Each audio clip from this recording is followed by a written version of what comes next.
জি, আসসালামু আলাইকুম। আমাকে কি শুনতে পাচ্ছেন সবাই আপনারা? শুনতে পাচ্ছি। জি। সরি, আমি আগে ক্ষমা চেয়ে নিচ্ছি। আমি একটু মানে কক্সবাজারে একটা প্রোগ্রামে গিয়ে ঠান্ডা লেগেছে, একটু সাইনাসের প্রবলেম হয়েছে। সো আমি একটা কথা আর কি একটু লাউডলি বলতে পারবো না। আহ, আশা করি পরবর্তীতে আপনাদের সাথে সাক্ষাতে দেখা হবে ইনশাল্লাহ। আমরা ফিজিক্যালি সবকিছু আলোচনা হবে এবং আমরা সেটি নিয়ে ডেমনস্ট্রেশনও করবো ইনশাল্লাহ। তো আজকে শুধু জাস্ট আপনাদের সাথে আর কি আমাদের কেন এই ট্রেনিংটা প্রয়োজন বা এটির তাৎপর্য কি, আমাদের গাঠনিক কিছু বিষয়গুলো নিয়ে আমরা আলোচনা করার চেষ্টা করব। আমার পক্ষ থেকে আমি মেসেজ গুলো আপনাদের ক্লিয়ার করতে চাইবো আশা করি, কারণ বিজনেস আপনার, বিজনেসের পলিসি আপনার, বিজনেসের সামনে কিভাবে আগাবেন ডিসিশন তো আপনার, ইনভেস্ট আপনাকে করতে হবে। তো সো আপনার ডিসিশন মেকিং এ যেন সহায়ক কিছু হয়, বা ডিসিশন আইদার এটা করতে চান বা এটাকে ইগনোর করতে চান, বা এই রিলেটেড বিজনেসের সাথে যুক্ত হবেন কিনা, এটি ডিসিশন আপনাকেই নিতে হবে। জাস্ট আমি আমার জায়গা থেকে পোটেনশিয়ালিটি, যে অ্যাকচুয়ালি বাংলাদেশের অ্যাসপেক্টে আজকের যে টপিকস, এটির পোটেনশিয়ালিটি বা এটির মার্কেট কেমন বা এটির প্রসেসিংটা কতটা, কিভাবে করা যায়, বা এগুলো নিয়ে ডিটেলস একটু আলোচনা করার চেষ্টা করবো ইনশাল্লাহ। তো আমরা মনে হয় শুরু করতে পারি। জি স্যার। ওকে। আমরা প্রথমে আজকে পিটিউটারি গ্ল্যান্ড দিয়ে শুরু করি। আহ, আমি আমার পরিচয়টা দিই। আমি মাসুদ রানা। আমি শেরেবাংলা কৃষি বিশ্ববিদ্যালয়ে আছি, পোস্ট হারভেস্ট টেকনোলজি বিভাগে, এখানে শিক্ষক। আমি এখানে গবেষণা করি এবং শিক্ষকতা করি। পাশাপাশি আমি সরকারি বিভিন্ন পলিসি মেকিং বা আমাদের যে এই ফিশারিজ যে প্রোডাক্ট বাই প্রোডাক্ট, বেসিক্যালি আমার স্পেসিফিক ফিল্ড হচ্ছে ডিফারেন্ট টাইপস অফ প্রোডাক্ট এবং বাই প্রোডাক্ট ডেভেলপমেন্ট নিয়ে কাজ করা। যে এটা আমার সেক্টর, যে আফটার হারভেস্ট আমরা যে ফিশ প্রোডাক্ট করি বা বাই প্রোডাক্ট, মানে ফিশ ওয়েস্ট থেকে যেগুলো করি বা ফিশ থেকে করি, এগুলো আমার স্পেসিফিক এক্সপার্টিস আর কি। তো আমি আজকে হয়তো আপনাদের অনেক পার্টিসিপেন্ট দেখছি, খুব ভালো লাগছে, নিয়ার অ্যাবাউট 99। তো সো এটা এইটা হয়তো বিষয়টা সামনাসামনি হলে আরো অনেক চমকপ্রদ হতো। ফেস টু ফেস হলে অনেক কিছু আপনাদের কোয়ারি মিট আপ করা যেত, আপনাদের সাথে শেয়ারিং কেয়ারিং বা আপনাদের সাথে একটা আলোচনা হতো, অনেক প্রাণবন্ত আলোচনা হতো, এবং এটি অনেক মানে আমার জন্য অনেক কিছু লার্নিং হতো। কারণ আপনারা ফিল্ডে আছেন, আপনারা বিভিন্ন কাজ করতে গিয়ে অনেক কিছু শিখেছেন বা অনেক কিছু প্রবলেম রেজ করে আপনারা সেটা সলিউশন করেছেন। আমি হয়তো সেখান থেকে আপনাদের কাছ থেকে অনেক কিছু শিখতে পারতাম। আমার আমার অনেক কিছু লার্নিং হতো আপনাদের কাছ থেকে, সেটি থেকে আমি আজকে বঞ্চিত হচ্ছি। কারণ ওভার অনলাইনে আপনাদের কাছ থেকে এত কিছু জানা, এতজন পার্টিসিপেন্টের সাথে পরিচিত হয়, ইটস টোটালি ডিফিকাল্ট। ওকে, আমরা এখন আমাদের যদি ইতে যাই। আমরা আমাদের দেশে, আপনারা জানেন আমরা মাছে ভাতে বাঙালি। মাছ আমাদের যে ঐতিহ্য বা আমাদের যে মানে আমাদের যে প্রাচীন কাল থেকেই মাছের ব্যবহার বা মাছকে দিয়ে যে আমাদের রান্না করে খাওয়া, মাছ দিয়ে শুটকি করা, মাছ দিয়ে বিভিন্ন ধরনের আইটেম করে আমাদের আত্মীয় আপ্যায়ন থেকে শুরু করে মাছের যে মানে ভ্যালোরাইজেশন, বিভিন্ন প্রোডাক্ট ডেভেলপমেন্ট, এগুলো নিয়ে আমরা কিন্তু দীর্ঘদিন ধরে আমরা পরিচিত বা কাজ করি, বা এটা নিয়ে আমরা কিন্তু চলছি। এজন্য আমরা মাছে ভাতে বাঙালি নামে পরিচিত। তো আমরা, একটা সময় ছিল আমাদের মাছ বাসা থেকে যারা মাছ কিনতো, আমাদের এটি মানে গ্রামাঞ্চলে অনেক আগে থেকেই, যে একটা বড় মাছ যে কিনবে বাজার থেকে, ধরেই নেওয়া হতো উনি অনেক সমাজের বিত্তশালী ব্যক্তি, যার অনেক অর্থ সম্পদ রয়েছে বা যার ক্রয় ক্ষমতা রয়েছে। একটা বড় কাতলা কিনেছে 20 কেজি, যেটি সবাই কিনতে পারে না।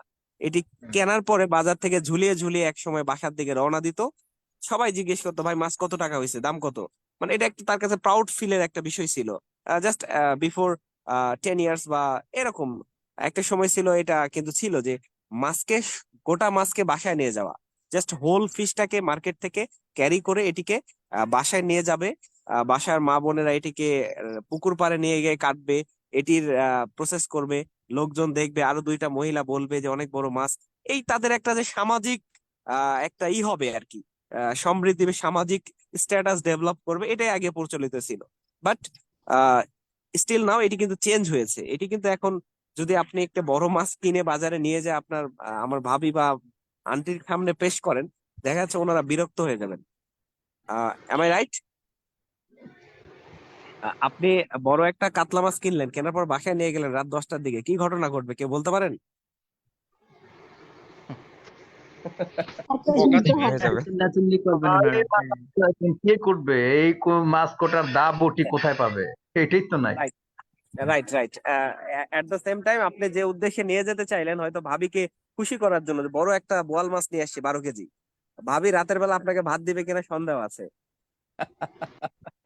তো বিষয়টা এটা আহ, মানে বিভিন্ন পয়েন্ট অফ ভিউ থেকে কিন্তু ঠিক আছে, কারণ আজকালকার মানে আমাদের মা বোনদের ব্যস্ততা বেড়ে গেছে, রাইট? কারণ হচ্ছে আমার এক সময় আমার মা বাবা বোনেরা বা আমার আন্টি দাদিরা, ওনারা যেটা করতেন, ওনাদের জাস্ট হাউস ওয়াইফ ছিলেন ম্যাক্সিমাম, ওনাদের জব করতেন। এটা যদি আপনি বলি আমাদের 20 বছর 15 বছর আগের কথা চিন্তা করেন, কয়জন মহিলা জব করতেন? খুবই কম, লিমিটেড পার্সন। বাট আপনি দেখেন এখন বর্তমানে গ্রামেও একটা পরিবারে মানে বলা যায় স্বামী স্ত্রী সবাই চাকরি করে, কিছু না হলে স্বামী চাকরি করে বাইরে, মেয়ে মহিলা চাকরি করে প্রাইমারি স্কুলে। এটা একটা গ্রামের কিন্তু কমন সিনারিও। তো তার মানে কি দুইজনে ব্যস্ত। এই ব্যস্ততার মধ্যে যদি এটা ঘটনাটার কারণে আমরা আজকে কিন্তু একটা জায়গায় চলে এসেছি, বাজারে যত বড় মাছ কিনেন ছোট মাছ কিনেন, আমার বিক্রেতা ভাই কিন্তু একটা কাটিং এর ব্যবস্থা রেখেছেন যে মাছটা আপনি কেটে বিক্রি করতে হবে। আদারওয়াইজ কিন্তু কেউ মাছ কেটে না দিলে তার দোকানে মাছ বিক্রি হয় না। এটা একটা পলিসি, মানে মার্কেটিং পলিসি বলতে পারেন। অথবা ছোট মাছগুলো কেটে দেয় না, আপনাকে আলাদা করে টাকা দিয়ে কেটে নিতে হয়। এই যে একটা সিস্টেমের মধ্যে আমরা চলে আসছি, আসার ফলে আমাদের কিন্তু মাছ কিনলাম আমি যে একটা বড় 20 কেজি, আমি কিন্তু 20 কেজি মাছ বাসায় নিয়ে যাই না। আমি পক্ষান্তরে নাড়ি ভুড়ি হয়তো নিয়ার অ্যাবাউট 25% আমি ফেলে দিই, বা নাড়ি ভুড়ি আঁশ সব সহ। তাহলে আমি 20 কেজি মাছ কিনে আমি কিন্তু 20 কেজি বাসায় নিয়ে যেতে পারছি না। আমি নিয়ে যাচ্ছি অনলি, ধরেন আপনি 20 কেজির মধ্যে আপনি নিয়ে যাচ্ছেন 16-17 কেজি, কথার কথা, বা 18 কেজি। বাকি মাছটা আপনার নাড়ি ভুড়ি, আইস, বা আদার্স যে ফিন পাখনা, এই সব মিলে কিন্তু এটা আমি বাজারে ফেলে যাচ্ছি। তো এই যে জিনিসটা ফেলে যাচ্ছেন, এটি অবশ্যই কিন্তু মহামূল্যবান জিনিস। তো এরই একটা অংশ আমাদের যে পিটুইটারি গ্ল্যান্ড যদি বলি, এটি হচ্ছে আমাদের একটা গ্ল্যান্ড, একটা ছোট্ট একটা সরিষা দানার মতো একটা অংশ, যেটি আমাদের সাধারণত কার্প জাতীয় মাছ আছে, যেটি রুই কাতলা কালীবাউস মৃগেল কমন কার্প, এগুলোর মাথার ভিতরে যে ব্রেইন থাকে, ব্রেইনের নিচে হাইপোথ্যালামাস থাকে। সেই হাইপোথ্যালামাসকে স্টিমুলেট করার জন্য এখানে একটা পিটুইটারি গ্ল্যান্ড নামে একটা সরিষার দানা সদৃশ একটি বস্তু থাকে, এটাকেই বলা হয় পিটুইটারি গ্ল্যান্ড। এই পিটুইটারি গ্ল্যান্ড হচ্ছে মেইনলি আমাদের যে নার্ভাস সিস্টেমকে, যে সিগন্যাল গুলো সবই এখান থেকে আসে, ব্রেনের হাইপোথ্যালামাস থেকে পিটুইটারি গ্ল্যান্ডের মাধ্যমে আমাদের যে হরমোনাল যে ব্যালেন্স বা হরমোনাল যে সিস্টেম গুলো চলে, পুরাটা এখান থেকে কিন্তু সিগন্যাল আসে। তো এইটা যখন মাছ মিটিং জীবিত আছে, থাকে সে অবস্থায় কিন্তু আসতে থাকে, মাছ মারা যাওয়ার পরে এখান থেকে আর কোনো সিগন্যাল পাস হয় না। মিটিং আছে। তো এই যে পিটুইটারি গ্ল্যান্ড, এটি মাছ যতক্ষণ জীবিত থাকে, ধরেন একটা মাছ এখন ব্রিডিং সিজনে আসছে, সাপোজ জুন মাস, এই জুন মাসে যে মাছটাকে ডিমটা পরিপক্ক হতে হবে, ডিমের যে ম্যাচুরিটি বা স্পার্মের ম্যাচুরিটি, বা কোথায় সে কি করবে, এই এভরিথিং কিন্তু এই পিটুইটারি গ্ল্যান্ড এবং হাইপোথ্যালামাস থেকে মেসেজ গুলো ট্রান্সমিট হয়। এরপরে সে অনুযায়ী সে কাজ হয়। আপনার আমার কিন্তু ব্রেন থেকে সব কিন্তু কাজ হয়। আপনি ধরেন একটা সাপ দেখলেন, আপনি হাত দিয়ে লাঠি ধরবেন, লাঠি দিয়ে সাপটা মারবেন, এই সিগন্যাল কিন্তু সব ব্রেন থেকে আসে না? তো জাস্ট লাইক আপনার মাছেরও যে ব্রেনের নিচে হাইপোথ্যালামাস, এইটা হলো একটা তাদের মেসেজ স্টোরেজ বা মেসেজ ট্রান্সমিশন সেন্টার, বা মেসেজ জেনারেট করে ওখান থেকে। তো জীবিত অবস্থায় তো পিটুইটারি গ্ল্যান্ডে এটা ফাংশন। মাছ যখন জবাই করা হয় বা মারা যায়, তারপরে কি কাজ? তারপরে তো ওটা কোনো কাজ নাই, ওটা নষ্ট হয়ে যায়। এবং এটা রান্না করলে এটা আমরা খেতে পারি না, ওটা তো আর মানে কোথায় থাকে ওটা দেখতেও পারি না। তো কিন্তু এটা একটা মহামূল্যবান জিনিস, কারণ এইটা হচ্ছে আমরা যে মাছ যে আমরা এখন বর্তমানে মাছের পোনা উৎপাদন করি আমাদের যে বিভিন্ন হ্যাচারিতে, আপনারা জানেন হয়তো ইনডিউস ব্রিডিং করা হয়। আপনারা ইনডিউস ব্রিডিং শুনেছেন, মানে আর্টিফিশিয়াল ব্রিডিং যেটা হ্যাচারিতে হয়? জি জি শুনেছি। জি শুনেছি। আমাদের আমাদের যে বর্তমানে যে দেশের মাছের পোনার চাহিদা, সম্পূর্ণটাই কিন্তু আর্টিফিশিয়াল প্রোডাকশন হয়, যেটি হ্যাচারিতে উৎপাদন করা হয়, পোনা উৎপাদন।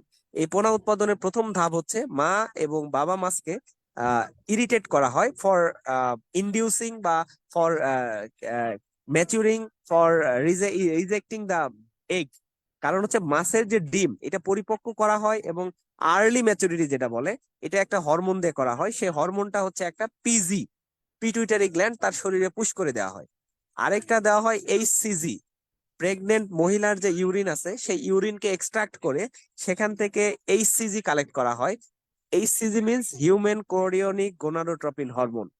এই জিনিসগুলো দিয়ে আমরা মাছকে কি করি, ইরিটেট করি, আর্লি ম্যাচুরেশন করি তার এগের।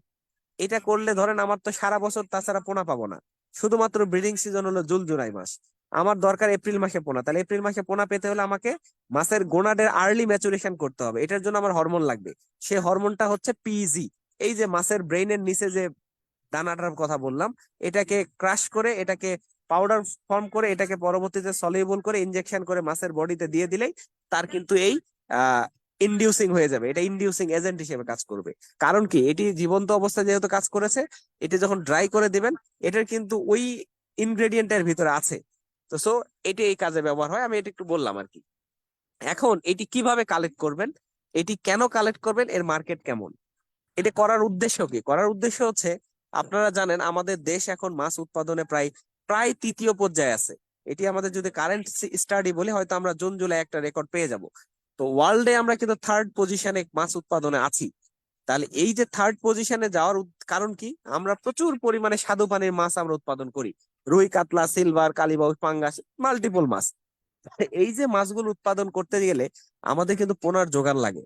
আর এই পোনার যোগান বা সাপোর্টের জন্য বাংলাদেশের আনাচে কানাচে প্রায় কয়েকশো হ্যাচারি রয়েছে। মানে কয়েকশো বললে বোঝো বা কয়েক হাজার হ্যাচারি আছে। শুধু আদমদিঘিতে প্রায় 200 হ্যাচারি আছে, ময়মনসিংহে প্রায় 1-150 হ্যাচারি আছে, যশোর হ্যাচারি পাড়া নামে একটা গ্রাম ছিল এক সময়। তো এই যে হ্যাচারি গুলো, এগুলোতে কিন্তু প্রচুর পরিমাণে এই ইনডিউসিং এজেন্ট লাগে। কারণ তাদের পোনার যখন উৎপাদন করার সময় হয়, তারা কিন্তু এই হরমোন লাগে। এই হরমোন আমাদের দেশে এখনো উৎপাদন না হওয়ার কারণে বাইরে থেকে আনতে হয় আমদানি করে। এই একটা যে বড় দাম লাগে, তাও তারা করে। খুবই লিমিটেড অ্যামাউন্ট তারা ব্যবহার করে, যেটা আমরাই দিতে পারি না। আমরা বাইরে থেকে ইম্পোর্ট করে আনতে হয়, ফলে তাদের দামটা অনেক বেশি লাগে। আবার এটা তাদের পেতেও অনেক মানে একটা হ্যাসেল হয়, কারণ ইম্পোর্ট করে আনা অনেক কিছু বিষয়ে জড়িত থাকে। তো এটার কিন্তু মার্কেট করতেছে স্কয়ার, এটার মার্কেট করতেছে এসিআই, এটার মার্কেট করতেছে ফিশটেক। বিভিন্ন কোম্পানি কিন্তু বাইরে থেকে এনে তারা মোড়কজাত করে বিক্রি করতেছে। তো আমাদের যদি আমরা লোকাল প্রোডাকশনে যেতে পারি এই পিজি, কারণ আমাদের একটু আগে যেটা বলতেছিলাম, আমাদের বাজারে সকল মাছই আমরা কেটে বিক্রি করি। তাহলে মাছ যখন আমরা কেটে বিক্রি করি, আমি যখন কাটি মাছ বাজারে, তখন মাথাটা কিন্তু আমরা স্প্লিট করি, করি না? আমরা মাথা তো বাজারে স্প্লিট করে আনি, কেটে চিড়ে আনি না? জি জি জি জি। আমি যখন মাথাটা চিড়ে আনি, আমি মাথার ভিতর থেকে যদি আমি ছোট্ট এই সরিষার দানাটা বের করে নেই, এটাতে কিন্তু কনজিউমারের কোনো যায় আসে না, কেউ কিছু বলবেও না। মাছ যে কাটে, তাকে যদি আমি ট্রেন আপ করতে পারি, আমার সিলেক্টেড যদি বাজারে আমি তাদেরকে 15 জন যে মাছ কাটে তাদেরকে আমি ট্রেন আপ করলাম, তাদের সাথে আমার একটা নেগোসিয়েশন থাকলো, ভাই আপনি আমার এই জিনিসটা শুধু সংরক্ষণ, এই যে এভাবে সংরক্ষণ করে এখানে রাখবেন এই বোতলে, আমি এটা আপনার থেকে 1 সপ্তাহ পরে নিয়ে যাব। এটা আমরা অ্যালকোহলে সাধারণত প্রিজার্ভ করি যাতে নষ্ট না হয়। তো প্রথম স্টেপটা হলো কালেকশন। তাহলে কালেকশন করার কিন্তু সোর্স আছে, কারণ আমার গ্রাম বাংলায় হাট বাজার থেকে শুরু করে শহর, গ্রাম এবং বড় বড় শহর, ঢাকা শহর, চিটাগাং, রাজশাহী সিটি কর্পোরেশন, সব জায়গায় কিন্তু এখন মাছ কেটে বিক্রি হয়। তার মানে স্কোপ কিন্তু রয়েছে এই জায়গায় কাজ করার। আপনার দামটা একটু বলি, 1 কেজি পিটুইটারি গ্ল্যান্ডের দাম নেয়ার অ্যাবাউট 1 কোটি টাকা ড্রাই ফরম্যাটে। 1 কেজি পিজি বিক্রি হয় নেয়ার অ্যাবাউট 1 কোটি টাকা ড্রাই ফরম্যাটে। তো এটির মার্কেট এত পরিমাণ আছে, আপনারা যদি মনে করেন আমার কেউ 500 কেজি দিবেন আজকে, আজকে 500 কেজি নেওয়ার লোক আমার কাছে আছে। মানে আপনার শুধু এতটুকু বললাম। কিন্তু এই জিনিসটা সংরক্ষণ করার প্রসেসটা একটু জটিল। প্রথমটা হচ্ছে কালেকশন। কালেকশনের জন্য আপনাকে যেটা করতে হবে, আপনাকে লোকাল যারা অথরিটি আছে, যারা যে কোনো বাজারের, মনে করেন আপনি আজকে কৃষি মার্কেট যারা ঢাকায় আছেন, কৃষি মার্কেটে হয়তো 15 জন বিক্রেতা আছে, মাছ বিক্রেতা। এই 15 জন মাছ বিক্রেতার সাথে আপনাকে একটা কিন্তু বসতে হবে যে ভাই আপনি এই জিনিসটা দিবেন, মাসে আপনাকে এই ক টাকা দিব। তারা তো কিছুই পেতো না, যা পেতো তাতেই কিন্তু লাভ। আরেকটু প্রত্যন্ত এলাকায় যে উপজেলা লেভেলে যাবেন, ওরা যা পাবেন তাই লাভ হবে।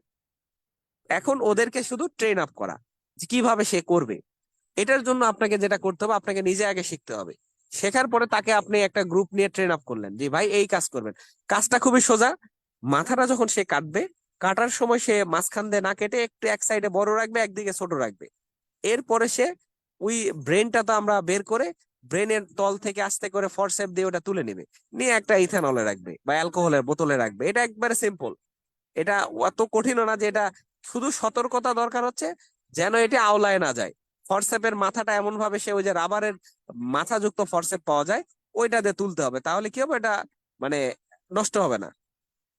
তো এই যে প্রসেসটা, এটা ওনাদেরকে যদি শেখানো হয়, তাহলে ওনারা ইথানলে রাখলো ডুবাই, আপনি প্রত্যেকের কাছ থেকে 7 দিন পর পর গিয়ে ওইটা নিয়ে আসলেন। এটা ইথানলে 1 মাস পর্যন্ত রাখা যায়, কিচ্ছু হবে না। এরপরে এনে আপনি একবারে ধরেন যে আপনি পাইলেন হয়তো 2000 মাসের পিজি, এরপরে এই দানাগুলোকে আপনি ড্রাই করলেন আপনি আপনার ইতে নিয়ে, আপনার ল্যাবে নিয়ে, এরপর আপনি এটাকে প্যাকেট করে বাজারজাত করলেন। বাজারজাতের জন্য আপনাদের যারা আজকে আছেন, আমি বলি আপনারা যে পরিমাণে দিবেন আমি আপনাদের মার্কেট দেখাই দিব এবং আপনাদের কানেক্ট করে দিব। এটি আমার হাতে রেডি আছে। তো এই যে বোতলটা দেখেন, আপনারা দেখতে পাচ্ছেন, এগুলোতে মাত্র 5 গ্রাম করে থাকে। কারণ অনেক দামি জিনিস, বলেছি আমি 1 কোটি টাকা কেজি, তাহলে 5 গ্রামের দাম কত হয় বোঝেন এখন আপনারা। তো এই বিষয়টা করতে গিয়ে আপনারা যে প্রথম সমস্যাটার সম্মুখীন হবেন, সেটি হচ্ছে যে বাজারে যারা আছে কমিটি, তারা কিন্তু প্রথম অবস্থায় একটু মেনে নিতে চাইবে না। তো তাদেরকে আপনি কিভাবে মানাবেন, এটা আপনাদের তাদের সাথে দেন দরবার করে আপনার পরিচিতি বা আপনি তাদের সাথে নেগোসিয়েট, তাদের সাথে সম্পর্কের উপর ডিপেন্ড করবে।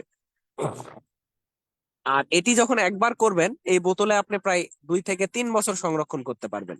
এটা যেহেতু ময়েশ্চার খুবই কম থাকে, এখানে বিলো 10%-এরও কম থাকে ময়েশ্চার, তো এটি আপনার ব্যাকটেরিয়া পচার সম্ভাবনা নাই, এটি আপনার নষ্ট হওয়ার সম্ভাবনা নাই। এখানে বাতাস ঢুকবে না, আপনার আপনি এয়ার টাইট ব্যাগে কৌটায় রেখে দিবেন বা কর্কে দিয়ে রেখে দিবেন। তো এটি আপনার কোনো পচনশীল দ্রব্য না, যখন আপনি রেডি করবেন তখন এটা পচনশীল দ্রব্য না। ইভেন আপনি এটা মার্কেটে লোকাল যারা হ্যাচারি আছে তাদের সাথে কমিউনিকেট করে বেচতে পারবেন। তারা যদি এটা আপনার পায়, তারা যদি এখন দেখা যাচ্ছে এসিআই থেকে নেয় 10 টাকা একটা পিস, কথার কথা, আপনার থেকে 8 টাকা পিস পেলে আপনারটা নিবে না? অবশ্যই নিবে, যদি কাজ হয়। তো এই জিনিসগুলো নিয়ে আপনাদের মানে একটা পোটেনশিয়াল সোর্স। কারণ আমি বলতে চাচ্ছি এই কারণে, আমাদের দেশে এখন যেটা বললাম, মাছ কেটে বিক্রি করে না এমন লোক নাই। তাহলে ও কেটে বিক্রি করে আইসটা কিন্তু অলরেডি মার্কেটে বিক্রি হচ্ছে। তাহলে আইসের পাশাপাশি যদি সে একটা এডিশনাল সোর্স হিসেবে এটা নেয়, আপনাকে কিন্তু এটা সে দিতেই পারে, এবং এটার কিন্তু ব্যাপক সম্ভাবনা রয়েছে দেওয়ার। তো এটির জন্য যেটি লাগবে, আপনাকে ড্রায়ারটা হলো খুবই ছোট্ট একটা ড্রায়ার লাগে, কারণ যেহেতু টিনি অ্যামাউন্ট আপনি ড্রাই করবেন। কিন্তু ড্রায়ারের স্পেসিফিক কিছু কন্ডিশন মিট আপ করতে হয়। এখানে টেম্পারেচারটা একটা ভাইটাল ইস্যু, কারণ এটা খুবই সূক্ষ্ম একটা জিনিস। এখানে টেম্পারেচার যদি আপনার রেইজ হয়ে যায় তাহলে এটা পুড়ে যাবে। তো এই টেম্পারেচারটা কন্ট্রোলিং বা এইরকম একটা ড্রায়ার আপনাকে, সেটাও আমরা যারা আপনারা যদি চিন্তা করেন ওইভাবে আমরা আপনাদেরকে সাপোর্ট দিয়ে আমরা করে দিতে পারবো। যেটি নিয়ে আমি কাজ করি, আমি ইতিমধ্যে বাংলাদেশে বেশ কিছু ড্রায়ার নিয়ে আমার উদ্ভাবন আছে। এগুলো আমার একটা পার্ট। তো আমি বলার উদ্দেশ্য হচ্ছে যে আমার বিজনেস না, আমি চাই আপনার এই বিষয়গুলোকে ডেসিমিনেট করতে, এন্টারপ্রেনাররা কিছু বেনিফিটেড হোক, আমার দেশের কিছু ইকোনমি ডেভেলপ হোক, গ্রোথ হোক, এটাই আমার উদ্দেশ্য। তো আমি পিটুইটারি গ্ল্যান্ড নিয়ে আপাতত যদি বলি এ পর্যন্তই। এটা একটা পোটেনশিয়াল জায়গা। কেউ যদি কাজ করতে চান, তাহলে তার জন্য প্রথম কাজটা হচ্ছে আপনাকে এই বিষয়গুলো নিজে একটু জানতে হবে। অ্যাটলিস্ট এটা শিখে আপনি পরবর্তীতে চিন্তা করবেন যে আমি কি করতে পারবো না পারবো না, কারণ এটা তো আপনি করবেন না, আপনাকে করাই নিতে হবে। আপনি যে এন্টারপ্রেনার কিন্তু আপনি লাখ লাখ টাকার মাছ কিনে কিন্তু পিজি কালেক্ট করে আপনার লাভ নাই। আপনাকে যেটা করতে হবে, ওই মার্কেটে যারা মাছ বিক্রি করে তাদের সাথে নেগোশিয়েট করে করতে হবে। আমি মনে করি আপনারা বিষয়টা বুঝতে পেরেছেন। তো সো আমাদের যেহেতু একটা মাছ কাটিং করে বিক্রি করার টেন্ডেন্সি অলরেডি বাংলাদেশে চলে আসছে, তো সেই জায়গায় মাছের নাড়ি ভুড়ি, মাছের পিজি, মাছের আইস, সবকিছু কিন্তু ব্যাপক একটা সম্ভাবনা রয়েছে। তো আপনারা এটি কিন্তু চাইলেই কিন্তু এগিয়ে যেতে পারেন, করতে পারেন। আমাদের জায়গা থেকে আমরা সর্বোচ্চ সাপোর্ট দিব ইনশাল্লাহ। তো এই আর কি স্যার আমাদের পিজি নিয়ে যতটুকু ছিল আলোচনা এটা। আর পরবর্তী যে টপিক গুলো আছে সেগুলো নিয়ে আমি একটু সংক্ষেপে যদি বলি, স্লাইডটা কি একটু চেঞ্জ করা যাবে? স্যার একটু কথা বলবো স্যার একটু। একটু শেষে স্যার বলেন। আসসালামু আলাইকুম স্যার। জি, আপনি স্যার শেষ করে ফেলেন। এইখানে জি কথা জি, ছিল আমি স্যার শেষ করে দিলে আপনারা একটু আপনাদের কথাগুলো শুনতে সুবিধা হবে। ওয়ান বাই স্যার ওয়ান আর কি আপনারা আমার তখন পিটুইটারি বললেন। নিয়ে, পিটুইটারি গ্ল্যান্ড নিয়ে একটু কথা বলার ছিল স্যার। জি জি, বলেন বলেন। স্যার আমার ড্রাইং প্রসেসটা কি স্যার, একটু একটা ড্রাইং মিনিট প্রসেসটা। স্যার, আমরা হচ্ছে একটু লাস্টে কথা বলি। আমাদের এখানে অনেক পার্টিসিপেন্ট আছে স্যার, তো এক একজন প্রশিক্ষণ করলে স্যার মূল লেসন গুলো শোনা যাবে না। প্রীতম, স্লাইড চেঞ্জ করো। স্যার আপনি কন্টিনিউ করেন স্যার। ওকে, আমি সংক্ষেপে একটু বলি। ড্রাইং এর সিস্টেমটা হচ্ছে আপনাকে প্রথম কথা হচ্ছে আপনি যে মাছ কাটে তাকে তো একটা ছোট্ট ভায়াল দিতে হবে। যে ভায়ালে সে ইথানল থাকবে, একটা নির্দিষ্ট পার্সেন্টেজে ইথানল, সেই পার্সেন্টেজে ইথানল আপনি তাকে ডেলিভার দিবেন। সে ওখানে জাস্ট পিজি গুলো কালেক্ট করে ওখানে রাখবে। 1 মাস পরে বা 2 মাস পরে ওখান থেকে আপনি আনার পরে এটাকে ভালো করে ওয়াশ করতে হবে। ওয়াশ করার পরে এটিকে আপনাকে ড্রায়ারে দিতে হবে। সেই ড্রায়ারটা হচ্ছে আপনার, যেমন আমাদের আমরা যদি বলি আমাদের যে বিভিন্ন যে ওভেন আছে না আমাদের বাসায়, মাইক্রো ওভেন টাইপের এরকম কিছু ছোট ছোট ড্রায়ার আছে। কিন্তু স্পেশালিটি হচ্ছে এখানে আপনার আগেই বলেছি টেম্পারেচার একটা ফ্যাক্ট। এই টেম্পারেচারটা কত রাখবেন, কিভাবে রাখবেন, এটা পিজির সাইজের উপর ডিপেন্ড করবে এবং পিজির যে কন্ডিশন তার উপর ডিপেন্ড করবে। এগুলো আপনারা যদি কাজ করতে চান, আপনার সাথে যখন আপনি পিজি পাবেন বা এটা ডিটেলস আমরা ডকুমেন্টও আমি আপনাকে দিতে পারবো, সেটি তখন আপনাদের সমস্যা হবে না, আমরা ম্যানুয়াল আকারে দিয়ে দেবো, ঠিক আছে? এটি নিয়ে আশা করি আপনাদের তখন সমস্যা হবে না। এই ড্রায়ারও আপনাদের ডেভেলপ করে দেওয়া হবে, কোনো সমস্যা নেই। স্যার আপনার নাম্বারটা প্রোভাইড করলে ভালো হবে। সমস্যা না, আপনি ওই আপনার ওই যে আপনাদের আলামিন সাহেব আছে ওনার সাথে যোগাযোগ করেন, আপনারা সমস্যা নাই। আমরা পরবর্তীতে আপনারা যারা এগ্রি আছেন আমরা তাদের সাথে বসে একবারে আমরা এটা করতে পারবো, ঠিক আছে? তো আমরা যদি একটু পরবর্তীতে একটু যাই, সেটা হচ্ছে যেমন আমাদের একটা পার্ট ছিল আমাদের ফিশ যে ওয়েস্ট, সেগুলোর কি কি ব্যবহার হতে পারে। যেমন আমাদের মানে বিভিন্ন ধরনের যে ওয়েস্ট হয় মাছ কাটার পরে, আমরা জানি আমাদের যে নাড়ি ভুড়ি, মাছের আইশ, মাছের পাখনা, মাছের ফুলকা, এগুলো কিন্তু ফালাই দিয়ে আসি আমরা। মাছের পটকা, আপনি অবাক হয়ে যাবেন, এক মাছের পটকায় কিন্তু এখন একটা মাছের পটকা লাক্ষা মাছ চিনেন আপনারা চিটাগাং ডিভিশনে যারা আছেন? জি স্যার। লাক্ষা মাছ চিনি। জি চিনি। আপনারা হয়তো জেনে থাকবেন লাক্ষা মাছ যেটি আছে, যেটি ইন্ডিয়ান স্যামন নামে পরিচিত। বা এই যে ইন্ডিয়ান স্যামন যদি একটা মোটামুটি মাছ যদি 18 কেজি, 16 কেজি, 15 কেজি ওজনের হয়, বা এই মাছটার পটকার দাম কত জানেন? কাঁচা মাছটারই আইডিয়া আছে? Have any idea? হ্যাঁ, নো আইডিয়া স্যার। না স্যার। আপনার একটা লাক্ষা মাছ বাজারে 15 কেজি নেয়ার ওজনের উপর একটা 1 লাক্ষা লাখ। মাছ কিনতে যাবেন, আপনাকে বলবে ভাই পটকাটা দিলে আপনি 2000 টাকা কম দিবেন। মানে একটা পটকার দাম 2000 টাকা। স্যার সিনটা একটু বড় হয়ে গেছে মনে হয় স্যার। হ্যাঁ, পাগল আমি হ্যাঁ স্যার। আপনাকে আমি একটা শুধু রিয়েল কথা বলি। কক্সবাজারে যদি আপনারা কেউ সাথে দেখা হয় 31 তারিখ প্রোগ্রামে, আপনাদের আমি দেখাবো যে 1 কেজি পটকা বিক্রি হয় 80,000 টাকায়।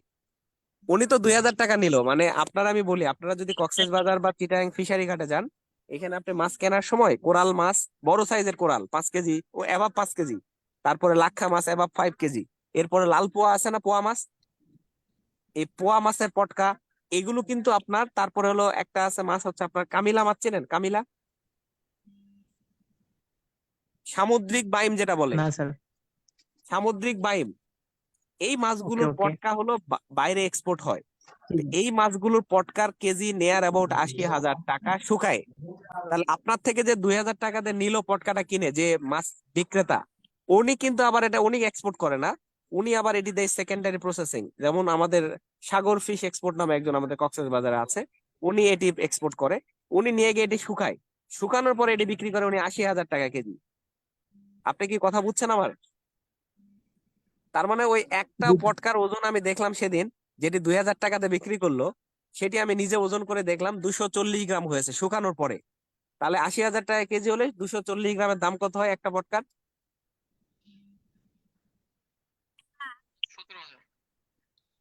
প্রায় 20-22 হাজার টাকা। তাহলে 22,000 টাকা, 2,000 টাকার আপনার পটকাটা সে বিক্রি করলো 22,000 টাকায়। একটা পটকার কথা বলতেছি আমি, কিন্তু মাছের কথা না। তার মানে বুঝতেছেন পটেনশিয়াল জায়গা কোথায়। আপনাদের যদি আমি আমার কাছে ছবিও আছে, আমি তো ফোনে আছি, আপনার ছবিটা শেয়ার করতে পারতেছি না আমি। মানে পরে হয়তো আমি পাঠাই দিব, আপনারা হয়তো দেখতে পারবেন একটা পটকা, সিঙ্গেল পটকা। তো আমার কথা হচ্ছে এই যে নন মানে আইটেম, কনভেনশনাল আইটেমের মধ্যে যেমন আমার পটকা, মাছের আইশ, মাছের আইশ কিন্তু প্রচুর ভ্যালুয়েবল একটা প্রোডাক্ট।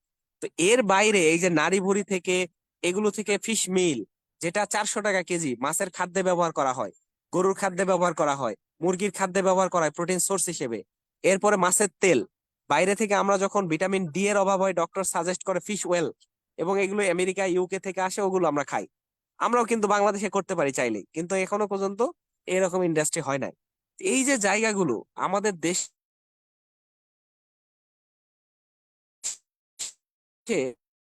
প্রচুর পরিমাণে রয়েছে, ফিড মিল রয়েছে, তারা এই ফিশ মিল গুলো বাইরে থেকে ইম্পোর্ট করে, যেটি অনেক খরচ হয়। স্কোয়ার বাইরে থেকে এনে আমাদের দেশে তাদের মোরগ বিক্রি করে, তারা বাজারজাত করে, মানে প্যাকেট করে, তারপরে সেটাকে প্রসেস করে। তো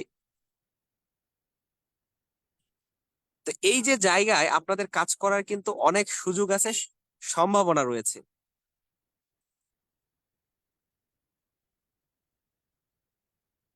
তো আপনারা কিন্তু এই জায়গায় চাইলেই কিন্তু কাজ করতে পারেন, ঠিক আছে? তো আমাদের আজকের আরেকটা ইম্পর্টেন্ট বিষয় ছিল ক্যানিং নিয়ে, মনে হয় seafood processing. Am I right Alamin Saheb? জি স্যার। সি ফুড প্রসেসিং এর উপরে কোনো স্লাইড আছে আপনার দেওয়া আছে আমার? না স্যার, আপাতত নাই। আচ্ছা, সমস্যা নাই, আমি একটু বলি। সেটি হচ্ছে যে সি ফুডের মধ্যে কিন্তু আমাদের একটা বড় জায়গা হচ্ছে ক্যানিং, যেটি আমাদের দেশে এখনো শুরু হয় নাই।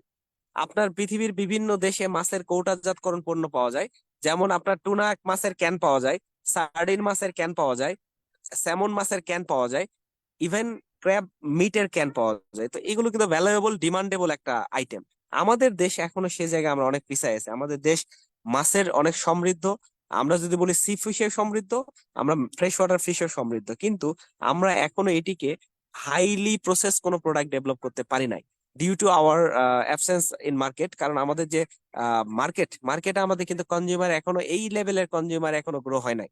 তো কিন্তু এখন কিন্তু আস্তে আস্তে হচ্ছে। যেমন আমাদের এখন কিন্তু বলেছিলাম আগে দুইজনে চাকরি করে পরিবারে, তাদের জন্য রান্না করে খাওয়ার টেন্ডেন্সি দিন দিন কমে যাচ্ছে যত রেডিমেড পাওয়া যায়। ধরেন আপনি যদি আজকে রাতে চিন্তা করেন আমি বাসায় রান্না করব না, বলে দিলাম যে আমরা আজকে অমুক রেস্টুরেন্টে খাবো, বাসার লোকজন কিন্তু ব্যাপক খুশি হবে। কারণ হচ্ছে এক বেলা রান্না না করতে পারাটা অনেক কিন্তু একটা সৌভাগ্যের বিষয়। তো যদি আমরা এরকম থিঙ্কিং করি যে আমরা রান্না করা কোনো কিছু বাসার সামনে দিয়ে দিব, কারো ঘরে থাকবে, জাস্ট খুলবে আর খাবে, এটি কিন্তু আমাদের টেকনোলজি বাংলাদেশে অলরেডি আছে। আপনারা জেনে খুশি হবেন, এটি নিয়েও আমরা কাজ করছি। ইলিশ মাছ বা দেশীয় প্রজাতির মাছ বা কোরাল মাছ, বিভিন্ন ধরনের মাছ প্রসেস করা থাকবে কৌটার মধ্যে, আপনি খুলবেন আর গরম করবেন আর খাইবেন, রান্না করতে হবে না, রান্না করাই থাকবে। তো এই যে টেকনোলজি, এটিও কিন্তু ব্যাপক সম্ভাবনাময় একটা টেকনোলজি, যেটাকে আমরা বলছি ক্যান্ড ফিশ। তো আপনি দেখেন আমাদের যে মাছগুলো সস্তায় বিক্রি হয়, সে মাছগুলোকে আমরা কৌটাজাতকরণ করে কিন্তু ভ্যালু এডিশন করতে পারি, দেশে বিক্রি করতে পারি, বিদেশে রপ্তানি করতে পারি, ব্যাপক সম্ভাবনা। ইলিশ মাছের কথা বলি, ইলিশ মাছ যখন পিক সিজন ভরা মৌসুমে, আপনার ধরেন যে ইলিশ মাছ পাওয়া যায় আপনার 300 থেকে 400 টাকা কেজি। যারা মানে ভোলা বা মনপুরা, চর আন্ধারমানিক, চর আলেকজান্ডার, ছোট ছোট নৌকায় যারা মাছ ধরে, তারা দাদন যারা দেয় তাদের কাছে কিন্তু তারা জিম্মি থাকে, তারা কিন্তু সস্তায় মাছগুলো বিক্রি করে দিতে বাধ্য হয়। তো ওই অবস্থায় যদি আপনি মাছগুলো সংগ্রহ করে স্টোর করতে পারেন, সারা বছর কিন্তু এই মাছ দিয়ে আপনি ক্যান করে সেই মাছ কিন্তু কেজি 2000 টাকা 5000 টাকা বেচতে পারেন। কিভাবে? গ্রেড ওয়াইজ বা প্রিমিয়াম গ্রেড, মিডিয়াম গ্রেড। তো এটি কিন্তু একটা সম্ভাবনার জায়গা। তো এটি কিভাবে করবেন সে টেকনোলজি আছে, আপনারা এটি নিয়ে পরবর্তী চিন্তা করলে আগাইতে পারেন। আমি শুধু একটু ধরে দিচ্ছি টাস্ক। এরপরে আমাদের আমরা যেটা বললাম যে আমাদের যে ক্যানিং করতে গেলে আমাদের যে কিছু ওয়েস্ট ম্যাটেরিয়ালস হবে, এটিকে আপনি ফিশ মিল হিসেবে ডেভেলপ করেন, মানে একসাথে 2-3টা হয়ে গেল। তারপরে আপনি ধরেন আমাদের দেশ থেকে মাছের ওই যে এখন চামড়ারও কিন্তু একটা ভ্যালু আছে, বাইরের দেশে প্রচুর মাছের চামড়ার চাহিদা আছে। বিশেষ করে আমাদের দেশের সামুদ্রিক কিছু মাছের চামড়া বাইরে এক্সপোর্ট হয়। আপনারা হয়তো নতুন লাগতেছে জিনিসগুলো, কিন্তু এগুলোই সত্য। আপনাদের কক্সবাজারে গেলে আমি আপনাদের আমিও থাকবো, সাক্ষাৎ এগুলো দেখাই দিব যারা করছে। তো তারা কিন্তু অলরেডি এগুলো এক্সপোর্টে আছে, কিন্তু তাদের একাই মার্কেটে থাকার কারণে তাদের মানে হয়তো প্রফিটটা বেশি হচ্ছে, কিন্তু আমাদের মার্কেট ওয়ার্ল্ডে কিন্তু কমে যাচ্ছে। তো আমরা যদি আরো 10 জন এই মার্কেটে আসে, তাহলে ওয়ার্ল্ডে আমাদের কিন্তু আলটিমেটলি গ্রোথটা বাড়বে। তো এটি কিন্তু আমাদের প্রত্যাশা যে মার্কেটটা একজন না করুক, আরো 10 জন করুক। তো এই জিনিসগুলো আপনারা কক্সবাজারে আসলে আমি আমার পরিচিত যে কটা ফ্যাক্টরি আছে যারা এক্সপোর্টের সাথে আছে, আমি হাতে কলমে তাদের প্রোডাক্ট গুলো আপনাদের দেখাতে চাই, এবং আমি তাদের ওখানে প্রসেসিং তারা কিভাবে কি করে ডিটেলস আমি হাতে কলমে আপনাদের একটা ডেমনস্ট্রেশন আমরা দেখাবো এগুলো ইনশাল্লাহ। তো আমার কথা হচ্ছে আপনারা এই সেক্টরে যদি চিন্তা করেন যে ফিশ এবং ফিশারি প্রোডাক্ট ডেভেলপমেন্ট, অথবা ফিশ ওয়েস্ট কে কিভাবে ওয়েলথে কনভার্ট করবেন, কিভাবে আপনি এই বিজনেস গুলো থেকে মানে আপনি নিজে ইকোনমিক্যালি স্বাবলম্বী হবেন এবং দেশের ইকোনমিতে বড় ভূমিকা রাখবেন, এটি কিন্তু আপনি পারেন চাইলেই। আজকে মাম পানি কিন্তু মানে আমরা 1/2 লিটার পানি কিনে খাই 20 টাকায়। যখন প্রথম মাম পানি প্যাকেট কৌটাজাতকরণ করে বা বোতলজাত করে, তখন কি কেউ হাস্যকর ছিল না? আজ থেকে 30 বছর আগে বা 20 বছর আগে। কি মনে হয় আপনাদের যে পানি আবার প্যাকেটে বিক্রি হবে টাকা দিয়ে? এরকম ঘটনা কিন্তু তখন গ্রামের লোকজন কিন্তু চিন্তাও করে নাই, যেটা কিন্তু ফ্রি জি পাওয়া স্যার। যায়। এখন গ্রামেও কিন্তু মাম পানি 20 টাকা বোতলেই কিনে খায়, এবং আস্থার জায়গায় পরিণত হয়েছে। তো আপনারা যারা বিজনেস অলরেডি আছেন, আপনারা এই পলিসি গুলো ভালো বোঝেন। তো আমার মনে হয় আপনারা, আমি যে কথাগুলো বললাম, অ্যাজ এ হোল আপনারা এগুলো নিয়ে যারা চিন্তা করবেন, আহ, কিছু করার অনেক আইটেম আছে, যে আইটেম গুলো আপনারা মানে থিঙ্কিং করতে পারেন ওয়ান বাই ওয়ান। এরপরে হতে পারে, আমি একটু এডিশনাল কথা বলি, আমাদের সামুদ্রিক মাছ আছে একটা টুনা মাছ, যেটি টুনার অনেকগুলো ভ্যারাইটির মধ্যে আমাদের দেশে একটা পাওয়া যায় যেটাকে সুরমা বলি আমরা। এই মাছটা খুবই নিগৃহীত একটা মাছ, আমাদের দেশে এটার দাম নাই, কিন্তু এটা কিন্তু অনেক মূল্যবান মাছ অন্য দেশে। এটাকে আপনার প্রসেস করেন, আচ্ছা বাইরে বাদ, নিজেই প্রসেস করে আপনি এটাকে fish ball, fish nugget, fish singara, fish samosa, আমরা কিন্তু বাজার অলরেডি আছে এটার। আপনি প্যারাগন কিন্তু অলরেডি মাছের সামোচা, মাছের সিঙ্গারা, মাছের বল, মাছের নাগেট, এগুলো কিন্তু মানে ফ্রোজেন অবস্থায় বিক্রি করে প্রচুর দাম দিয়ে। 5টা ফিশ বলের দাম দেখা যাচ্ছে 250 টাকা, খরচ হয় হয়তো সর্বোচ্চ 100 টাকা। মানে আমি কেন বললাম, এটি অলরেডি মার্কেটে আছে, আপনারা ফেসবুকে গেলে প্যারাগনের ফ্রোজেন ফুডে গেলে দেখবেন আপনি বিক্রি করতেছে তারা ফিশ বল। তেলাপিয়া মাছের বল বানাইছে তারা, কিছুই না, মাছের মিটটাকে সিদ্ধ করে নিয়ে এটার সাথে কিছু ইনগ্রেডিয়েন্ট দিয়ে বল বানায় ফ্রিজ করে দিচ্ছে, আপনি শুধু ভেজে খাবেন। কারণ মানুষ কিন্তু ডাইভার্সিফাইড ফুড আইটেমের দিকে চায়। যেমন মানে চিকেন খেতে খেতে মানুষ কিন্তু অস্থির, চিকেন বল, চিকেন নাগেট, চিকেন মানে চিকেন আইটেম খেতে খেতে অস্থির। তো আপনি একটু ডাইভার্সিফাইড আইটেম আনেন, দেখেন না কিরকম মার্কেট আসে, ভালো মার্কেট পাবেন, আপনি এটা ফ্রোজেন অবস্থায় সেল হবে। তো আমার মনে হয় আপনারা সকল কিছু মিলায়ে যদি চিন্তা করেন, আপনারা ওভারঅল আগাইতে পারেন। আমার ফুল সাপোর্ট থাকবে আপনাদের সবার প্রতি। আপনারা যে যেভাবে চিন্তা করেন আমাদের সাথে কাজ করলে আমি আপনাদেরকে যাবতীয় টেকনিক্যাল সাপোর্ট দিব। আর বিজনেস সেবা তো আপনাদের প্রমোশন বা আপনাদের যে এই প্রোডাক্টের প্রসেসিং থেকে শুরু করে মার্কেটিং ওনারা তো দেখবেই। তো আমার মোটামুটি আজকের জন্য এ পর্যন্তই। আমি চাই এখন আপনাদের কাছ থেকে কমেন্ট এবং আপনাদের কোশ্চেন, সেগুলোর আমি আনসার করতে চাই, একটু প্লিজ। আসসালামু আলাইকুম। স্যার মিউট থাকবেন। এখানে হচ্ছে আমরা বলি, আমরা হচ্ছে কক্সবাজারে 3 দিন ব্যাপী একটা অফলাইন প্রোগ্রাম করতেছি। সেটা হচ্ছে পিটিটি গ্লান্ট এবং হচ্ছে সি ফুড এবং হচ্ছে এটা রপ্তানির উপরে। তো এবং হচ্ছে পিটিটি গ্লান্টটা সোর্সিং এবং ফিশ প্রসেসিংটাও থাকতেছে। তো আপনারা যারা ওইখানে যুক্ত হতে চাচ্ছেন আমাদের সাথে আমাদের সাথে যোগাযোগ করতে পারেন। আমাদের পেজে আজকে রাতে এটার ডিটেলস পাবেন। এবং হচ্ছে আমরা কক্সবাজারে যারা ঢাকা থেকে যেতে চান বা ঢাকার বাইরে থেকে যেতে চান, আমরা খুব রিজনেবল প্রাইসে ওইখানে থাকা এবং খাওয়ার ব্যবস্থা করে করে রাখছি। আমাদের ভেন্যুটা হচ্ছে কক্সবাজার হচ্ছে এডিবি হ্যাচারি কমপ্লেক্সে। আর আপনার যদি হচ্ছে ফিশারিজ সেক্টর নিয়ে যে কোনো ধরনের সহযোগিতা অথবা কেউ যদি হচ্ছে ইন্ডাস্ট্রি বা এটা নিয়ে কাজ করতে চান, অ্যাজ লাইক হচ্ছে প্রসেসিং সেক্টর নিয়ে কাজ করতে চান, বা আপনারা যদি হচ্ছে ফিশ মিল নিয়ে কাজ করতে চান, অথবা ফিশারিজ সেক্টরে যে কোনো ধরনের যদি পরামর্শের জন্য আপনারা কাজ করতে চান, তাহলে হচ্ছে আমাদের রিসোর্স পার্সন আছেন শেরেবাংলা কৃষি বিশ্ববিদ্যালয়ের assistant professor Masud Rana sir. ওনার সাথে যোগাযোগ করতে পারেন, অথবা আপনারা আমাদের সাথে যোগাযোগ করতে পারেন। আপনাদের যদি হচ্ছে পিজির উপরে কোনো ধরনের কোশ্চেন থাকে, আমাদের সাথে আপনারা প্লিজ হ্যান্ড রাইজ করতে পারেন। হ্যাঁ, এখানে আমাদের অনেক পার্টিসিপেন্ট আছেন, আপনারা যারা কোশ্চেন করবেন প্লিজ আপনারা হচ্ছে হ্যান্ড রাইজ করবেন। হ্যাঁ, ধন্যবাদ। এখানে হচ্ছে